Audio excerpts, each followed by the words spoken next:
beach. Yan. Tapos ito naman yung mga Dapat pinutol mo, yung tao. tapos dito yan, tidal pools. Tapos mo ulit. Oh, yan. Tapos, ito naman yung yan. Ito ang pangalan niya.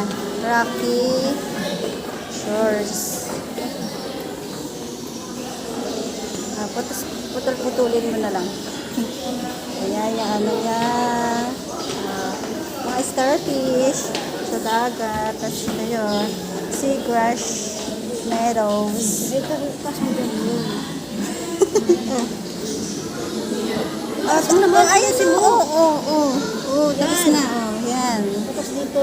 Tapos ito naman yung ano, yung sa dagat. Yung may mga shells. Oh. Tapos ito yung pangalan niya. Mud flats. Tapos ito yung, ano mo yan. Ah.